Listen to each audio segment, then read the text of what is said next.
¿Cómo están? Muy buenas noches. Bienvenidos y bienvenidas a una nueva revisión del pronóstico. Esto es CNN Tiempo en CNN Chile. El foco de preocupación sigue puesto en el centro sur de nuestro país y por lo mismo les vamos a contar de ahora en adelante la proyección meteorológica, sobre todo con particular énfasis en la región de Ñuble, Biobío y la Araucanía. De todo eso conversamos ahora en CNN Tiempo. La invitación a que se queden en nuestra sintonía. Bueno, y a propósito de la emergencia que hemos enfrentado en el centro sur de nuestro país, hay varios temas para reflexionar, para mirar, para mejorar, pensando en el tiempo que tenemos por delante. Por ejemplo, uno de ellos es la planificación territorial. ¿Cómo están dispuestas nuestras ciudades? Y no solo nuestras ciudades, sino también localidades de zonas rurales en nuestro país. ¿Qué hacer? ¿Cómo mejorar? ¿Cómo ser cada vez más preventivo y no tan reactivo a propósito de las emergencias que enfrentamos de tanto en tanto? Bueno, todo eso queremos analizarlo a esta hora de la noche en CNN Tiempo. Comenzamos. Y le agradecemos la conexión a esta hora a Constanza González. Ella es investigadora de SIGIDEN y además académica e investigadora de la Facultad de Arquitectura y Arte de la Universidad del Desarrollo. Constanza, muchas gracias por la conexión. Muy buenas noches.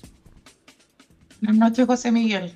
Lo primero que quisiera preguntarte, Constanza, yendo por supuesto a tu campo de acción, ¿dónde identificas, en qué identificas los mayores problemas de nuestra planificación urbana? Bueno, desde el punto de vista de la gestión del riesgo, de los incendios forestales, yo diría que hay un legado histórico de riesgo, de cómo se ha ido construyendo la ciudad en el tiempo, sin considerar los riesgos.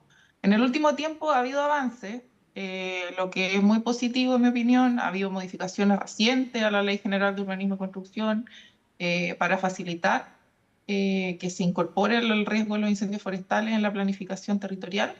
Sin embargo, la ciudad está construida y se va construyendo en el tiempo desde hace mucho antes de esto. Y el tema de los incendios impactando ciudades es algo relativamente nuevo para nosotros como país y para el sistema de planificación chileno.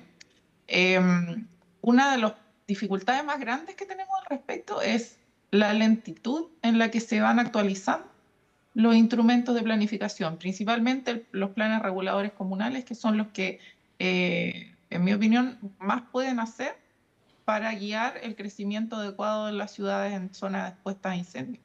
Es cierto, Constanza, que no hace mucho tiempo el factor riesgo o el concepto riesgo no era considerado, por ejemplo, a la hora de aprobar o rechazar un proyecto. Es cierto que hace poco recién se está empezando a mirar ese factor como un elemento clave para aprobar o rechazar proyectos inmobiliarios.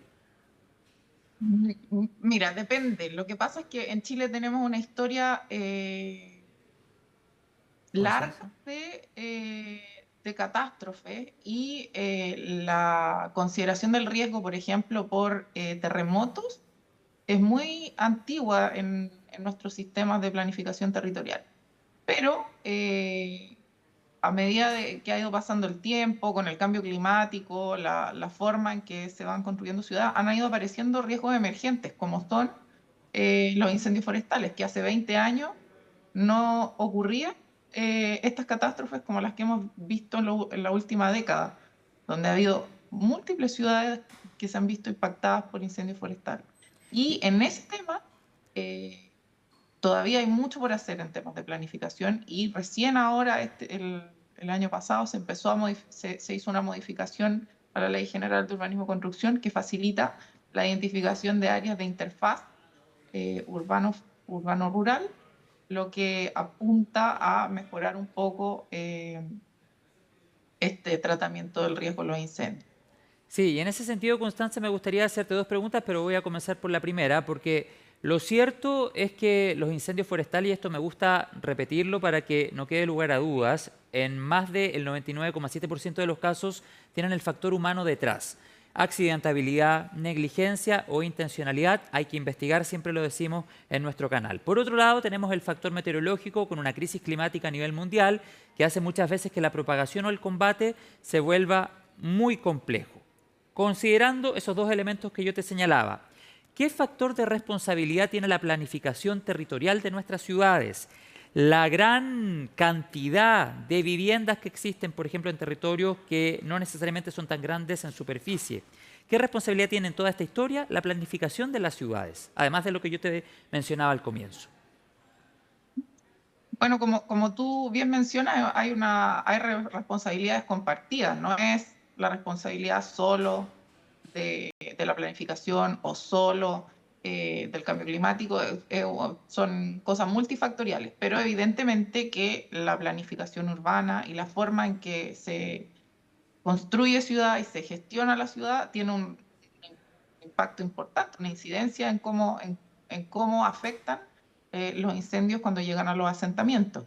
Y aquí hay ciertos patrones de asentamiento, o sea, ciertas formas en las que crece la ciudad que influyen en la propagación del fuego. Por una parte, y que es un poco los contextos como los que había en Penco, en Virquén, en Punta de Parra, son estos asentamientos que se acercan mucho a que están en topografías muy inclinadas, muy de difícil acceso, de alta densidad, eh, con un, con un grado, con un grado de informalidad también, donde la vegetación está muy próxima a una gran cantidad de casas.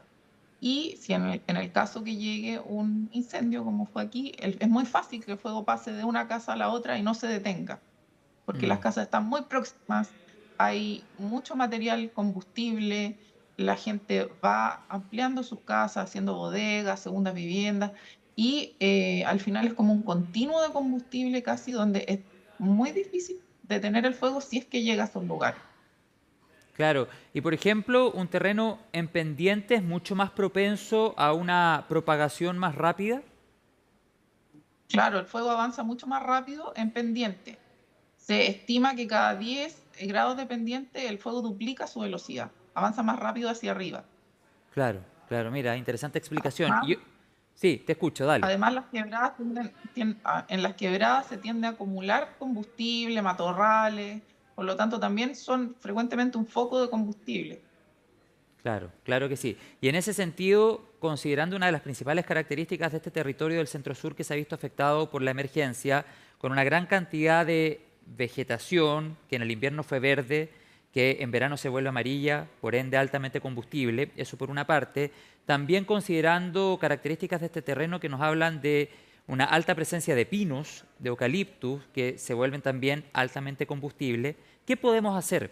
¿Qué alternativas surgen considerando las características particulares de este territorio? Bueno, y aquí la reconstrucción ofrece una oportunidad de reconstruir estos lugares mejorando, mitigando los riesgos y mejorando la calidad de la familia. Espero que esa oportunidad se tome. Y aquí hay distintas cosas que se pueden hacer.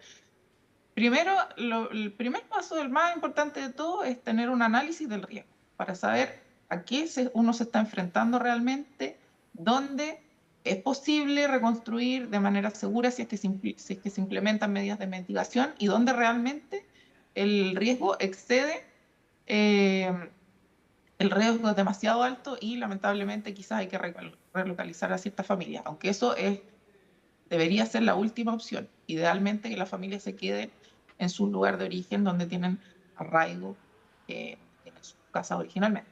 Pero teniendo ese estudio de riesgo, luego las medidas de mitigación, eh, por una parte, deben apuntar a generar a reducir la exposición, que es decir, principalmente generar una distancia entre lo construido y lo natural. Y aquí la distancia, bueno, uno normalmente piensa en un cortafuego, pero puede haber muchos otros elementos ¿Alguna que pueden barrera servir para viva, por generar esa ejemplo? distancia. ¿Alguna especie que Bueno, sea mucho más resistente? se puede hacer paisajismo que sea un poco más resistente, se pueden hacer espacios públicos, parques, eh, incluso vialidad puede ayudar a generar esa distancia. Hay ejemplos en el país de un parque de mitigación que se hizo en Santa Olga, que es destacable, un parque que se hizo en la quebrada Merced, en Valparaíso, que también es destacable. Son cosas que se hacen y que se podrían hacer en este caso. Luego, Constanza, disculpa que te interrumpa, pero no quisiera dejar pasar una idea que tú mencionabas. ¿Qué paisajismo resiliente o resistente podría aportar a ser una barrera viva? Si me pudieses mencionar alguna idea o alguna especie que pueda ir en esa dirección. em, bueno, eh, la idea en esos casos es hacer un paisajismo que tenga menos continuidad dentro de la vegetación, que haya continuidad tanto en lo Ah, horizontal como en lo vertical. entiendo. Es decir, que puede haber panchones de arbustos, árboles como distanciados, pero con cierta Que distancia, vaya todo, y dejando escogiendo espacios, digamos, especies que claro. que vaya dejando espacios, que gradualmente vaya aumentando la densidad y bajando la densidad hacia las viviendas, y escogiendo especies que sean un poco más resistentes. Y ahí hay harta bibliografía donde se identifican qué especies pueden ser. Mira, mira qué interesante todas estas propuestas que van surgiendo, porque sin lugar a dudas se van a necesitar pensando en una reconstrucción segura para que escenarios como este no se vuelvan a repetir. Y esta ley de incendios que está en el Congreso, Constanza, ¿has podido observar la discusión que muchos cuestionamientos han surgido durante las últimas horas por un avance que no ha sido con la celeridad que se esperaría? ¿Cómo podría ayudar una ley de incendios? Em, bueno, yo creo que hay hartas cosas que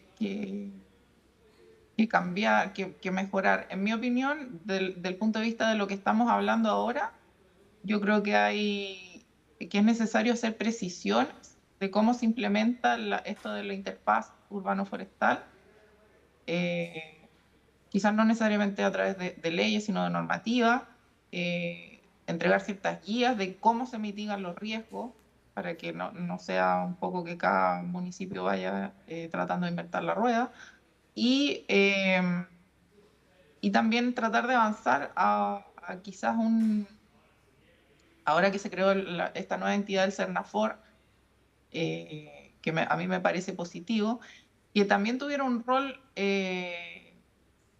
m- mayor en la prevención durante el año, porque lamentablemente el grueso del trabajo lo hacen los brigadistas en el verano combatiendo incendios, pero esas mismas personas durante el año podrían hacer un trabajo muy importante en temas de reducción de combustible, de educación a la población, y ahí yo creo que hay harto que se puede avanzar.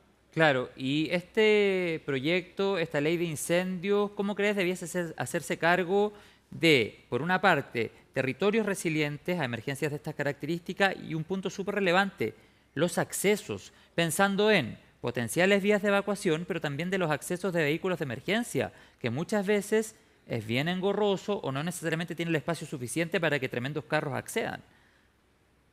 Sí. Bueno, eso es algo que también es importante considerar al momento de planificar y diseñar estos lugares.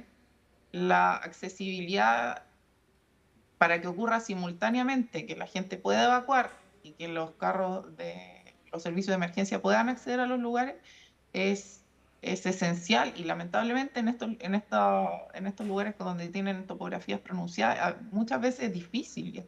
Entonces ahí hay que tratar de mejorar la trama vial para dar alternativas de rutas también, por si es que alguna ruta se Ese, ve claro. obstruida, que es frecuente, que haya otras alternativas. Y también pensar en que los servicios de emergencia tengan acceso a la fuente de fuego, que no tengan que atravesar a través de las casas porque el bosque, los matorrales, la plantación está detrás del jardín de las casas.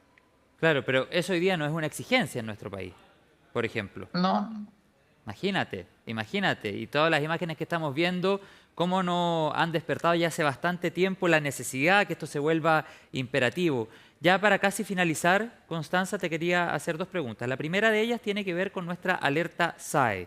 ¿Tú crees que en el mercado internacional o tienes conocimiento si en el mercado internacional existe la suficiente tecnología para que el día de mañana una alerta SAE nos pueda definir ante la emergencia de un incendio forestal dónde evacuar en concreto que nos diga, en este momento de la emergencia, la vía de evacuación segura es esta. El incendio es dinámico, tal vez en 10 segundos más o en 2 minutos más, esa vía que en este momento es segura ya no lo va a ser. ¿Tú crees que podemos llegar a eso en algún minuto? A que ante una emergencia como un incendio forestal, que es distinta a un terremoto o un tsunami, podamos tener en tiempo real una alerta que nos vaya indicando cuál es la vía correcta, la vía segura de evacuación. Sí, yo creo que la tecnología está disponible para hacer algo de ese tipo y que sería muy necesario. Sí, claro. Yo me imagino que, bueno, existen ejemplos en otros países que yo conozco, como en Australia o en California, en Estados Unidos, donde hay aplicaciones que tienen dentro de un mapa georreferenciado las zonas que hay que evacuar, el avance del fuego, y ahí uno puede ir viendo directamente en la aplicación cuáles son las vías recomendadas, dónde puede haber problemas de vías obstruidas. Yo creo que sería muy necesario avanzar en esa línea, Claro, tal porque vez la la... alerta SAR tienen lo bueno de de que nos llegan a todos, pero entregan muy poquita información.